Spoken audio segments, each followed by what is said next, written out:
Dr. Mira Elsen pressed her palm against the observation deck's cool, transparent steel, watching the crimson dawn spill across New Eden's horizon. 3 years aboard the terraforming colony, Verdant Hope had taught her to read the planet's moods through subtle shifts in atmospheric density and soil composition readings. Today felt different. Wrong. Her wrist communicator chirped with Colony Director Hayes's voice, crackling through static interference that hadn't existed yesterday. "Mira, we need you in Sector 9 immediately. There's been an incident." She grabbed her field kit and rushed through the colony's sterile corridors, past hydroponics bays humming with artificial light. Outside, the transport crawler lurched over rocky terrain toward the sector, marked permanently barren on every geological survey. The driver, a young colonist named Chen, kept glancing nervously at his instruments. "Temperature readings are spiking," he muttered. "Soil depth sensors are going crazy." When they crested the final ridge, Mira's breath caught. Where yesterday's satellite images showed cracked earth and scattered stones, now verdant fields stretched toward the horizon. Wheat stalks towered 3 meters high, their golden heads swaying despite the absence of wind. Tomato vines heavy with fruit snaked across ground that pulsed with visible warmth, steam rising from soil that glowed faintly amber in the morning light. Hayes met them at the perimeter, his face pale above his environmental suit's collar. "It happened overnight. Completely overnight, Mira. The growth rate calculations are impossible. 20 times normal agricultural development. The soil temperature is 30 degrees above baseline, and we're detecting chemical compounds that don't exist in our seed banks." Mira knelt and pressed her gloved hand against the earth. It felt alive, thrumming with a rhythm that matched her pulse. When she stood, her palm tingled with phantom warmth that persisted despite the suit's environmental controls. "Have you interviewed the farmers assigned to this sector?"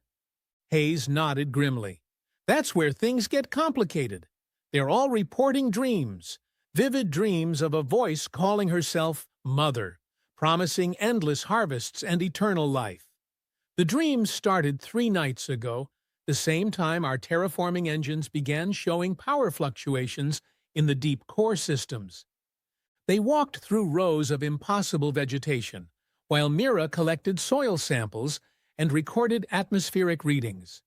The plants swayed toward her as she passed, leaves brushing against her suit with deliberate gentleness. A cluster of pumpkins had grown into perfect geometric spirals, their orange surfaces bearing patterns that resembled neural networks. "Dr. Elsen," Chen called from behind a stand of corn that reached towards the pale sky like cathedral spires. His voice carried an edge of panic. "You need to see this." The corn stalks were bleeding. Thick crimson sap oozed from their joints, pooling in the furrows between rows. Mira collected a sample in a sterile vial, noting how the liquid moved with unusual viscosity, almost as if it contained microscopic life forms swimming against the current. A low mooing sound echoed across the fields. They followed it to a grazing area where the colony's livestock stood in perfect geometric formations. The cattle faced inward toward a central point, their eyes reflecting an intelligence that made Mira's skin crawl beneath her environmental suit. One of the cows turned its massive head toward them and spoke in Chen's voice, but backwards. "Pladine, EW." Chen stumbled backward, his face draining of color. "What did it just say?" "We need help," reversed, Mira whispered, her scientific training warring with primal fear. "The neural pathways in their brains are being rewired somehow." Hayes received an urgent transmission on his communicator. After listening, he turned to them with haunted eyes. "We have a problem in the maternity ward. Dr. Reeves says you need to come immediately." The medical facility's sterile corridors felt like a sanctuary after the alien wrongness of Sector 9. Dr. Reeves, the colony's chief medical officer, met them at the nursery entrance, her usually steady hands trembling as she accessed her data pad. 3 births in the last 18 hours, she said. All normal pregnancies, all healthy babies. But Mira, they're speaking, not crying. Speaking, in complete sentences about places that don't exist. Through the nursery's viewing window, Mira watched newborns whose eyes held ancient wisdom. One infant, barely 6 hours old, turned toward her and mouthed words in a language that predated human civilization. Another traced complex mathematical equations in the air with tiny fingers that shouldn't have possessed such coordination. They describe constellations we've never mapped, Dr. Reeves continued. Star systems arranged in patterns that violate our understanding of gravitational mechanics. When we run astronomical simulations based on their descriptions, the computers crash from processing paradoxes. Mira felt the weight of cosmic forces pressing against the boundaries of human understanding. I need to examine the source. Something is changing the fundamental nature of organic life on this planet. She returned to Sector 9 alone after sunset, carrying deep penetration scanning equipment. The bioluminescent glow emanating from the soil had intensified, casting everything in otherworldly amber light. Plants whispered secrets in languages that bypassed her ears and spoke directly to her cellular memory. Her scanners detected the anomaly 12 meters beneath the surface, a root structure spanning several kilometers, pulsing with rhythmic contractions that matched a massive heartbeat.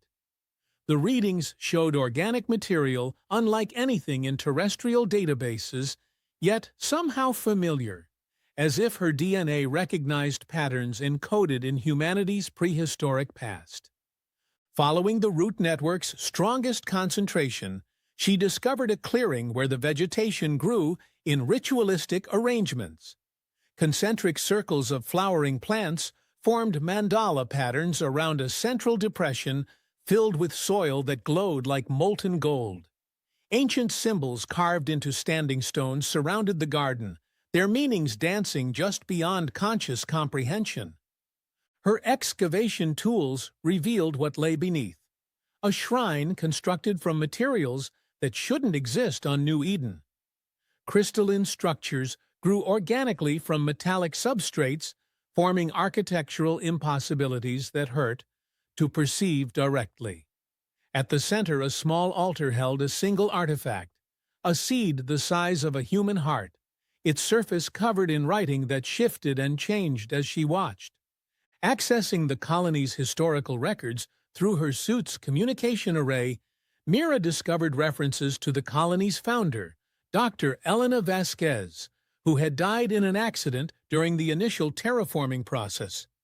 Vasquez's personal logs, buried in classified files, spoke of contact with something she called the Eternal Mother during deep core drilling operations. The final entry, recorded the day before her death, contained a single line. Aelru Zhun speaks through the soil itself. She promises to birth new children among the stars. I have prepared the garden for her awakening. As Mira read these words, the shrine began to pulse with increased intensity. The carved symbols flared with bioluminescent fire, and she heard Vasquez's voice echoing across 3 years of death. The terraforming engines have awakened her. She is ready to birth her children into your world. Reality wavered around the edges as Aelru Zhun's presence pressed against the boundaries of three-dimensional space. Mira felt her consciousness expanding, touching vast networks of organic intelligence that spanned galaxies. She glimpsed civilizations that had accepted the entity's gifts, planets transformed into living wombs that birthed new forms of life among the cosmic void. The choice crystallized in her mind with terrible clarity. The terraforming engines had created a resonance frequency that awakened something ancient and patient, something that had been waiting in the spaces between dimensions for the right moment to continue its reproductive cycle. Shutting down the engines would require her to interface directly with the shrine's alien technology, a process that would fundamentally alter her human biology.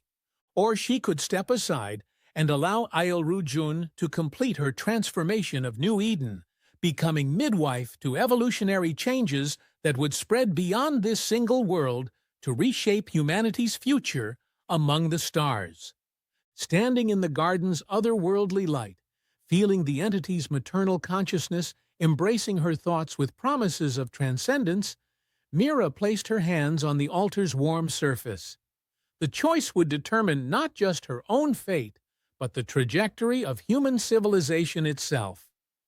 The seed beneath her palms began to crack open, releasing spores that glowed like newborn stars in the amber darkness. Mira took a deep breath and made her decision.